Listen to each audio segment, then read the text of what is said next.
These fragrances I'm about to show you, these are some of the most underrated fragrances in my collection. These are some fragrances that, in my opinion, don't get the love that they deserve. In a world or a hobby where a lot of mediocre, so-so fragrances get a ton of hype, there are a lot of fragrances that are kind of behind the scenes. They're kind of hidden in the shadows a little bit. They are very, very good. They just don't have the exposure to really put them on the map, and it really makes me sad to see that a lot of people haven't tried these incredible scents, because I do think these are some really nice gems that just don't get as much talk as they deserve. So again, I've got 5 of them here that I'm going to go over today, and I do want to hear from you. What are some underrated fragrances in your collection that you believe should get more hype? And also, while you're at it, I do appreciate you hitting the subscribe button, also turning on post notifications, and liking the video if you like these types of videos. All that helps out the channel and helps me to make more videos like this. So now, let's go and jump into this. And I do have 2 honorable mentions, so it's technically going to be 7 fragrances here. I couldn't help myself. I'm sorry.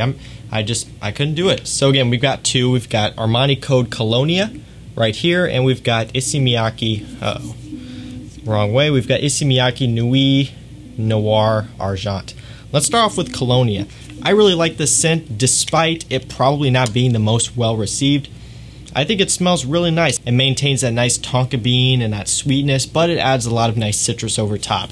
If you're looking for a nice spring summer fragrance that's a dumb reach, easy to wear, mass pleasing, just the whole 9, does everything, this will be a great one here. I really like this scent. This will be what I'm reaching for in the summer when I'm in the mood for fragrances like Armani Code Profumo or Armani Code Absolute. But obviously in the summer it's way too hot for those scents. Those are very sweet, have a lot of depth. When I want something like that, I'll probably be reaching for this guy. And of course it doesn't smell like them, but it does kind of get you within that DNA, which I really do like. And then next, of course, we have Nuit Noir Argent. What a great scent. I love this stuff, talked about a lot on the channel, which is part of the reason why this one is an honorable mention, and really the same with Armani Code Cologne. I know these 2, or at least Armani Code Cologne, isn't the most well received. In my opinion, I think it is really nice and underrated. Maybe not everyone else will agree, so I did put it in the honorable mentions. This one I put in the honorable mentions just because, well, I talk about it quite a bit on the channel, right? May not be as underrated now as it was when I first discovered it. Regardless of that, it still deserves to be in this video, and still probably not that many people know about it yet. And it's such a nice scent. If you want something unique for the winter time, you've got to check this one out. It's affordable. I'm going to be running like $40 or so for this bottle size, 100 ml. You can't beat it. It will be linked down below along with all the other fragrances in this list, to the best prices around. You can easily check them out down there. 100% worth picking up. Seriously, give this one a shot if you haven't. If you're into warm, sweet, and resinous fragrances like this one, you're going to be pleasantly surprised. And the fact that this is in an Issey Miyake fragrance, which typically I'm not that impressed with, really shocks me, and it's definitely a diamond in the rough. So let's go and start off with the video. First one up, in no particular order, Javon Chi Gentleman Cologne. Yeah, I got to put this one in here. I love this fragrance, and I'll tell you what, I was not expecting to like it this much. When it comes to fresh citrus fragrances, I've said this before, it's hard to find one that really blows me away at this point. In the beginning of my fragrance collecting hobby, I was chasing the aquatic and fresh scents. And of course, when I was first starting out, a lot of scents really impressed me because I hadn't smelled that much. Then it started to get to a point where I had smelled more fragrances, and when these new fresh citrus fragrances would come out, they just wouldn't do much for me. And, kind of got to a point where I just had a handful of fresh citrus fragrances I really liked and rotated through, and that was about it. Everything else that I tried just didn't do it for me, just didn't give me that wow factor. It didn't impress me enough to where I wanted to put it in my rotation, and I just kind of, in a way, gave up on it. I'm like, I don't see myself really liking another citrus fragrance anytime soon. Whenever I would look on Fragrantica and see one, I'd look at the notes and be like, oh, it's going to smell like everything else. I don't even want to try it. When I saw the note breakdown of this and I saw the bottle and everything, I was like, you know what, I'm really curious to try this one. Main reason why is because I saw the iris note in here. And iris, especially in a fragrance titled or labeled as a cologne, really intrigued me, because typically cologne fragrances, I think of like Dior Homme Cologne as kind of, the pinnacle of cologne fragrances.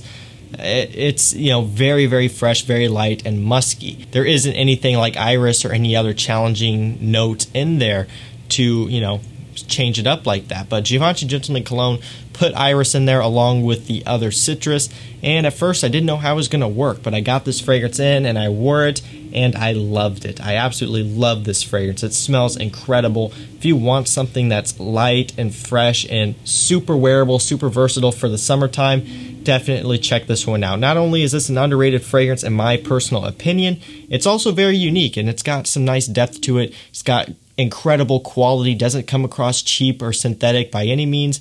This is just a great fragrance, and it's got great performance too. Givenchy Gentleman Cologne, definitely underrated in my personal opinion, and it's one you should definitely check out if you're into citrus summer fragrances. Up next, we have a fragrance for all of my vetiver lovers out there. As you guys know, personally, I am a big fan of the note of vetiver. It's in a lot of my favorite fragrances, and I love it. I love how it smells. I love how it wears on my skin. Terre d'Hermes Eau Intense Vetiver. Now, Terre d'Hermes EDT is pretty popular. A lot of people like it. They kind of say it smells like a dirty, earthy orange or something along those lines or whatever. And it is praised as being a great office scent, which I would agree with. I love Terre d'Hermes, all the different versions. I got all the flankers. It's a great scent DNA, and what can I say? It just is really nice and it works. Eau Intense Vetiver, I feel, doesn't get quite as much talk. I would say the stars of the line is the original and Eau Très Fraîche. Those are kind of the two main ones that people talk about. I don't hear much talk about Eau Intense Vetiver, and I think that's a shame. I really enjoy this fragrance. Obviously, vetiver is the main player here in this fragrance. It is a nice, true vetiver fragrance to my nose. You get a lot of it with some other citrus as well and some other woods. Now, this fragrance isn't going to be for everyone. It does come across quite dry. If you've smelled, you know, the original Terre d'Hermes and the Parfum edition and things like that, those do kind of have a dry quality to it, and this one does as well. So people who don't like woody and spicy fragrances like this probably aren't going to like this scent, but if you want something that's classy, that's like timeless and just has this beautiful vetiver note and just smells great, highly recommend you check this one out. Really, really nice scent, and again, in my opinion, 100% underrated. There's not much out there that really does it like this one does, in my opinion. Really nice scent and pretty wearable as well. Terre d'Hermes Eau Intense Vetiver, definitely underrated. Moving up next, we have Prada Loth Low. So I really enjoy this scent. Main notes in this one still is going to be the iris. However, the way this one comes across, it's more bright and somewhat effervescent. It almost has this like airy and sparkling quality to it. Prada Loth, the original, does have that iris and some kind of spicier notes, and it does have a fair amount of depth and a little bit of like a powderiness as well. This one, again, does have the iris, although it's just overall lighter. And if you look on Fragrantica, one of the notes in this fragrance is chalky notes, which is weird, but you do get this like chalkiness type of smell, or really just the way this comes across in kind of like a chalky way, if that makes sense. And if you haven't smelled the fragrance before, you're probably like, what even is that? I don't even, you're probably like, that's full of BS, but really it does kind of have this weird chalky powdery nature to it, along with the brightness and the airy effervescent quality, kind of sparkling that it has. Really, really nice scent. If you want basically a lighter, younger, more fresh version of Prada Loth, maybe something that's going to be more wearable, more for casual wear, highly recommend you check this one out. The original Prada Loth, kind of more of an office scent, more kind of semi-dressed up to dressed up formal events. Of course, you can do whatever you want with it. However, I think Low here really kind of hits the nail on the head for dress down. If you're wearing a t-shirt and shorts in the summertime and you want that Prada Loth DNA, but the original is a little bit too heavy and not quite fitting for that, definitely check out this one. Really nice scent, and you really don't hear a whole lot about this fragrance. I mean, at least compared to the original. The original Prada Loth is everywhere. It's in a lot of videos, a lot of lists. A lot of people love it for good reason. Don't hear much about this one, though, and I think that's a shame. I think this is a really nice scent, nice, light, and more wearable version of the original. Up next here, we've got Spice Bomb Fresh. Love, love, love this fragrance. I've really been enjoying it, and I'll tell you, I can't wait until springtime comes around, spring and summer. I'm going to be wearing the crap out of this fragrance. I just want to throw it on the ground because I'm so excited to wear it. Spice Bomb Fresh is really, really nice. It basically takes that Spice Bomb EDT DNA, just lightens it up, freshens it up. You don't get like the cinnamon from this fragrance, and you also don't get like the tobacco or vanilla from the Extreme.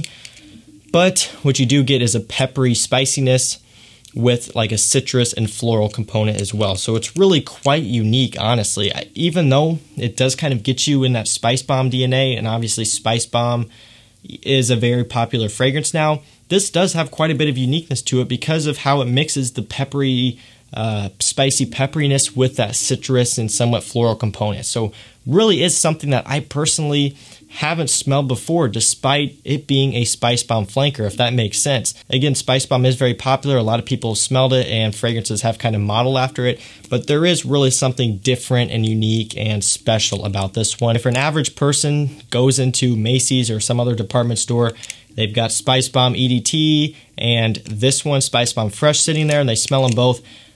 I would say 9 out of 10 of those people are going to be walking home with Spice Bomb EDT. Most people outside the community aren't going to appreciate this one like us fragrance collectors and fragrance enthusiasts do. Spice Bomb Fresh, definitely underrated. Finally, the last fragrance, we've got John Varvatos Vintage.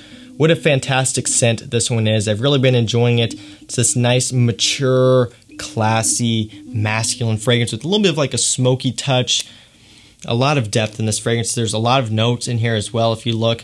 It smells great though. It's got that John Varvatos signature type of smell. It's got that nice quality that you expect from them. Performance isn't going to be the best performing out there, which I'm okay with because you are getting a high quality and unique scent for the price. It is worth picking up 100% though if you like John Varvatos fragrances, or if you just want something a little bit more experimental, a little bit more daring. I do recommend you check this one out. Great quality all the way around and a fantastic smell. Definitely underrated. Does get some talk, especially from my friend Justin Copeland on his channel. He has talked about this one a lot, which is where I heard from it from. But other than that, I don't see this one all that often talked about all that much. So in my opinion, is underrated. John Varvatos Vintage, fantastic. So that's going to do it for me, guys. That was 5 underrated fragrances that I think deserve more hype. Again, let me know down in the comments what you think about these and what your picks would be. And of course, all these will be linked down below where you can check them out. That's going to do it for me, guys. I'll see you tomorrow night with another one. Take care.